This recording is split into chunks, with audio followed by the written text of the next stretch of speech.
Hello there, people of the internet. There is a ton of videos on YouTube talking about all sorts of history of all sorts of different firearms, going in depth on everything that these firearms have done and everything that they've seen, and the people that used them, the time periods that they were existing in, who made them, who designed them, when they first started getting manufactured, right up to the end point of them getting manufactured. And there's a lot of information on the history behind basically every gun that exists out there, right down to boiling down to like the guns that predated them, and to the designs of those previous generations giving way to the designs of the next generations. Lots of history, lots of information on basically all of these guns. But there is a dramatically large amount of firearms history that is basically completely unknown, like a huge amount of it.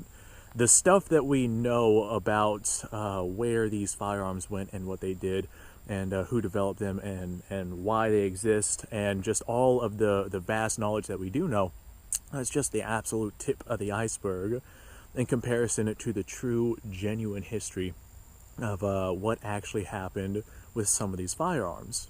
Now, what do I mean by this? For example, the Mosat, this is the 9130. I can talk about the 1891 and how it was, made and manufactured and adopted, and this being the updated, easier to produce version. And then I can talk about its use in World War II and how the M44 carbine came out after the 91 or the 9130 here, and talk about the M38. And I could go in depth on the Mosat series, but there's a huge amount of history, although I could spout quite a bit.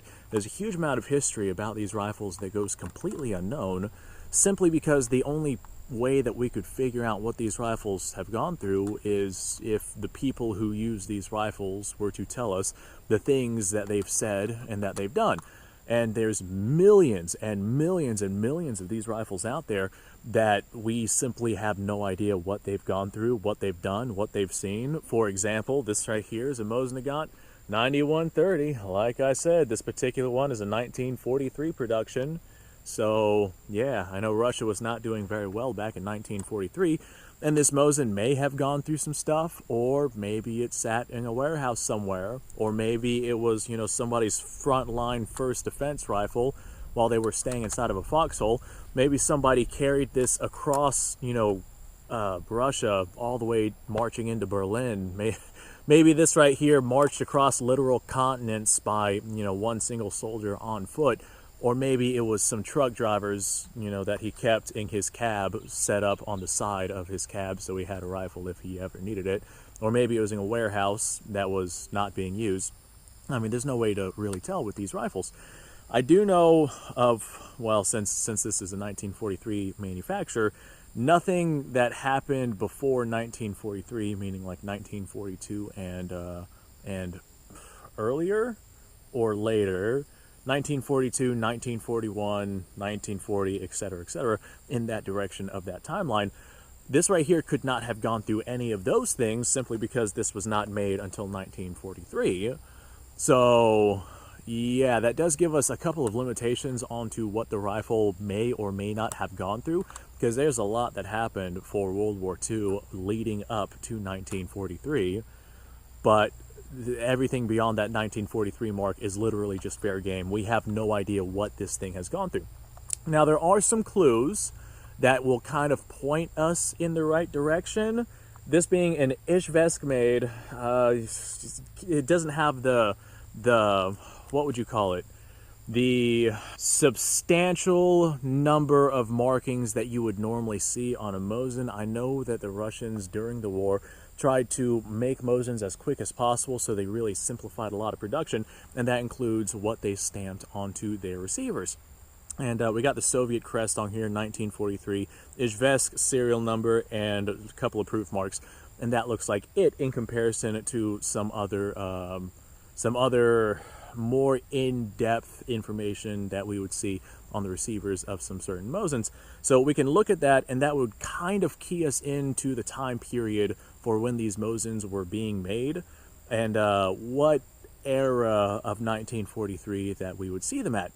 Now, Russia was not doing very well in 1943, but earlier in 1943, things weren't as bad for them to some extent in comparison to like later on in 1943 going into 1944. So we would probably start to see more issues, more cosmetic issues, more rushed production, more things like that. The machine marks on this rifle are not very good. They definitely did not care about the cosmetics of the rifle. They just wanted to get it out to whoever needed it as quickly as possible. Now, with this being a 1943 production, I'm willing to bet that this rifle did not sit in a warehouse. Russia already did not have enough rifles to, meet the demand of the number of soldiers that they had. So I'm betting this did not sit inside of a warehouse. We also have a different colored upper handguard, which tells me that perhaps the upper handguard on this thing was damaged somehow at some point. Could have been during the war, could have been after the war. I know the Russians were using these rifles for a very long time after the war.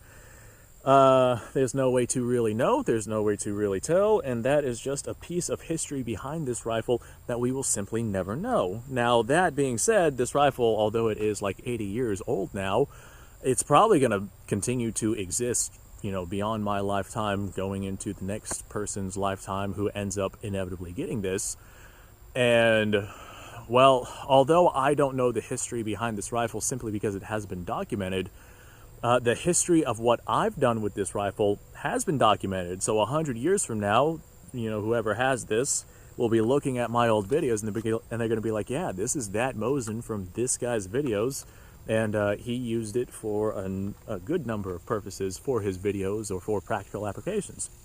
Now, there are some more telling signs like this right here.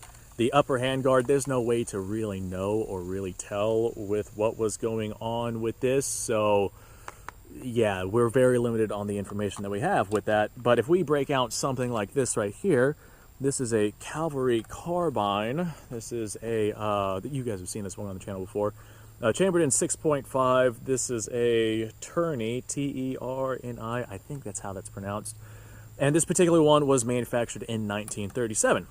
So being a 6.5 made in 1937, the likelihood of this being used in World War II is quite high, especially considering that Italy was absolutely hurting for guns through the war. And we have a bunch of shrapnel marking all over this gun, so I'm willing to bet that whoever had this did not have a very good day. We have, and I know that this is shrapnel marking and not like damage from wood rot or something like that, because the shrapnel marking is inside of the metal as well, all along the barrel here. Our front sight has obviously been hit and bent and destroyed, and we got it just all down the stock here. Whoever was holding this rifle, assuming there was someone holding this rifle, whenever it was hit by whatever hit it, artillery, grenade, exploding barrel, who knows. But this rifle went through some sort of trauma, and the likelihood of somebody having been held it whenever that happened is actually quite high. Because if this was in a situation where shrapnel was what's the word I'm looking for? Where shrapnel was something that was a potential, odds are this guy wouldn't have had his rifle sitting off to the side. He probably would have had it on himself. He would have had it slung on himself or something. Something would have happened. And there's no way to really know or really tell what exactly happened with this rifle. But I'm willing to bet, because this was made in 1937, that this happened in World War II. And I say that because after World War II, the Italians only made these for a little while during World War II. For the most part, they were leaning into making their whatever rifle came after the M38. I can't remember, in like 1941 or something like that. I can't remember the designation of that rifle, but they were focused on making that rifle and trying to get that out to everybody. So a lot of production for these rifles stopped. Now, after World War II, the use of these rifles pretty much stopped.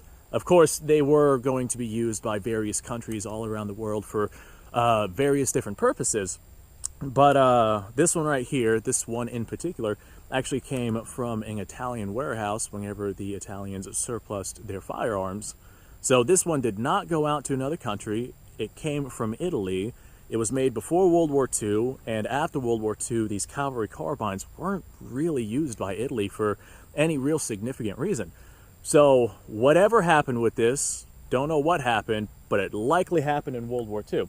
And that is a good indicator of how we can piece together the history of a firearm. Now, there's just so much that we don't know, and there's so much history behind this thing that we simply are unfamiliar with. So, yeah, like, I don't know. There's no way to really tell. There's firearms that don't necessarily have a whole lot of history. Like, this is just one I have out here. This is a Ruger Mini 14. This never saw any kind of combat use. This was made in the mid-1980s sometime. I can't remember the year. Never saw combat use. This is not a police issue weapon. This is not something like that. There's not much history behind this thing that would be of interest to me. It was likely just used as somebody's ranch rifle or their car gun or their practical gun of some kind, but it is in pretty gosh darn good shape. It doesn't look like it was used much at all. So this right here is an example of an older-ish gun that probably doesn't have much history behind it, so there wouldn't really be much to learn. The history that we know of the development and the creation of it would actually outweigh the history behind the firearm itself, unlike something like the Mosat or the Carcano, or maybe this SKS right here. There's just too much that we don't know about those platforms with specifically what they've done. Okay, I've rambled long enough. Thanks for watching, folks. Appreciate your time. Like, subscribe, share. Description below has a link to all sorts of stuff. Go check it out. You guys go off, have yourself a fantastic day, and I'll see you all in the next episode.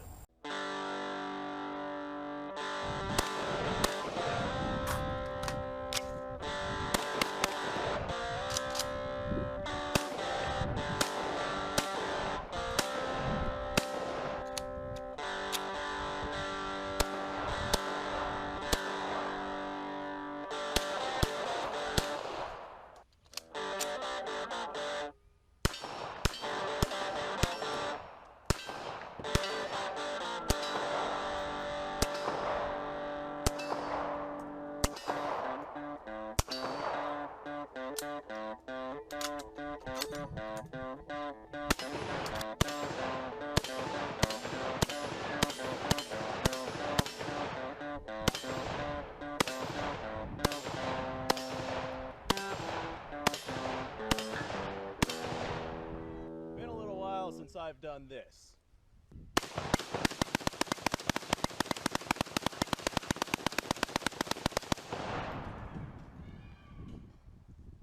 Bonnie and Clyde be damned.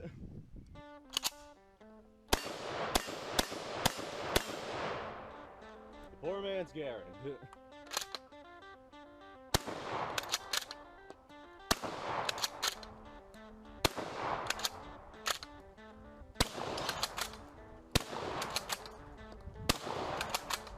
a shame that bolt-action shotguns aren't more mainstream.